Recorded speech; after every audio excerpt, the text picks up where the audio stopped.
So let's understand human data harvesting, right? Qual versus quant. What's qual? Qualitative and quantitative data, right? Data can be considered of two types. What is it? One is qualitative. What is the quality of the data? I mean, how deep is the data, right? What's the insights? What's the insights behind the patterns? Whereas quantitative, just are the patterns, right? When you're looking at a population, again, whenever you're looking at data in this context, right? Human data harvesting, we want to understand data in terms of a group of people, right? Whatever population, 1,000 people, 10,000 people, a million, billion, whatever that may be, right? Usually it's a market, right? We consider when you're looking at it from a very product specific perspective, you're looking at it as a market, right? Your target audience, your not your customer base becomes more specific, but your audience base, right? The market share. You might have multiple competitors wanting to grab a share of that market. Anyway, coming back to this, what is qual and quant? Qual and quant, qualitative is when we get the quality. I mean, again, it's qualitative data, it's a name, right? You get the quality. But let's start with quantitative. Actually, let me go here, right? So here on this, let me explain it with this picture. You've got 5 people of a persona type. Again, I explained persona. Whereas you've got 330 million, the complete population, right? The total population of a country. And then somewhere in between, right? Somewhere in the middle, you've got 10K people, right, of a persona type. So now let's see. I'm calling this experimental zone. Why is it experimental? Let me explain. Because that's something that you can really experiment in, right? You can really go in and ask those. I mean, if you have the resources, right? Money, 5 people, easy. You give them $100 each. That's $500 for your experimental costs, and then you get some insights from here. Whereas 10K, very probably if you do like a survey, say Google Sheets or whatever, right? You use some sheets. Every survey you have to pay a person, say $5, right, or $2. Let's say $2. Then 10K into two becomes how much? 20K, right? 20K dollars. This is $500. This 20K dollars. Can you do it to 300 million? That's very expensive for testing, right? For experimenting. So again, the other aspect of this experimental zone is it's simulated, right? You can do it in a lab environment. You can call them, but this is the real world, right? What's the real world? Real world is where there are tons of different variables going, right? I mean, things are not very controlled. I mean, again, when you look at these variables, right? Whenever we look at variables, we look at correlation between the variables, right? Is it bivariate, trivariate, whatever, or multivariate, right? So many variables. The more variables there are, the more complex situation becomes, right? So again, unless AI really can track everything, right, it's really impossible to get that qualitative data. I mean, we can only digitally track quantitative data, right? We can only quantitatively track it, and many variable conditions, multivariate, right? So now the way we can kind of reach out here, like I said, one-on-one surveys, we can talk to 5 people, right? That's maybe say if we spend 1 hour with each person, that's 5 hours. Whereas if you spend, I mean, you can't spend 1 hour each with 10K people, right? How much is that? 10K hours, right? 10K hours is a lot of hours. I don't even know how many days that is. It's not practically feasible, right? So that's why you can't do one-on-one interviews on 10K people. You probably do a survey, right? Or some other sort, but not really one-on-one interviews. By the way, one-on-one interview is when you're really talking, asking questions, right? To and fro, getting their answers, diving deep, really. You can, in surveys, it's very kind of structured. You can only ask a few, sorry, not just structure is not the right word.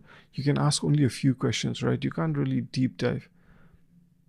You can argue that you can deep dive in, but yeah, people don't, for $2, people are not going to answer, say, 40 questions, right? They're not going to spend 1 hour.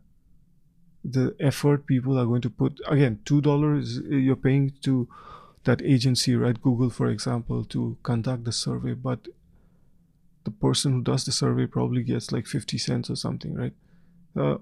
Doesn't work out. So you can ask probably like 5 or 10 questions max, whatever. Now moving, oh, digital tracking. Yeah, digital tracking. This is what you can track, right? With that 330 million, you can really track what's happening to each one of them without, I mean, any effort on their part. It's just a device kind of snooping in, listening to what they're saying, what's happening, yeah, I mean, just kind of snooping on them, snooping on their activity on the digital world. And yeah, so that kind of thing, that's digital tracking, right? Analytics, as we call it. So now moving on, what is qualitative and what's quantitative, right? Let's start with quantitative because it'll flow really well into the quality. Quantitative is the numbers, right? It's the quantity, that's the volume, the trends, really. What are people really doing, right? The what's. Like I said, again, I described it, right? You can't do one-on-one interviews with 330 million, right? So all you can do is really track what they're doing on their phones and just kind of get that bit of information. You don't know the whys, what's happening in this kind of person's mind, right? While they're doing that, you don't know, but you know they're taking action over here, right? So that's some indication, that's some data, right, that you're capturing. That's quantitative data, and that will show you a trend, right? Out of that whole population, 330 of this country, right, America, you can see how many people are doing a certain activity, right? So you can bucket them. Again, goes back to that concept of the persona that I have explained. And then from there you can see what are the patterns, right? Is there a pattern emerging? I mean, you use logical reasoning, right? You see what are the patterns in the data of that population, of that 1 million. I mean, in our case, the whole country is 330 million, but just to simplify, 1 million, is there like four categories, again, very specifically pertaining to the question that you are trying to analyze or learn about, right? Or get answered. So you get the patterns. That's the trends, or that's the what's, right? Trends, patterns, trends. That's what you'll find with the quantitative data. But you'd still not know why that pattern is occurring, right? That's why you go on to qualitative data. That's the why data. I'm calling it the why data, right? Qualitative, the psyche, really what's inside the minds, right? What people think when they do something, the whys. I did this because this guy's saying blah blah blah. I did this. You see, again, control lab environment. You are doing a one-on-one interview, and you ask them, really, it's very simple, one-on-one interview. Ask them, why did you do this, right? I did this because that's what I was thinking, and this, that, and that. That's how you kind of really understand, right? And this is usually in your simulated lab environment, unless Alexa is spying on everything that you do, right?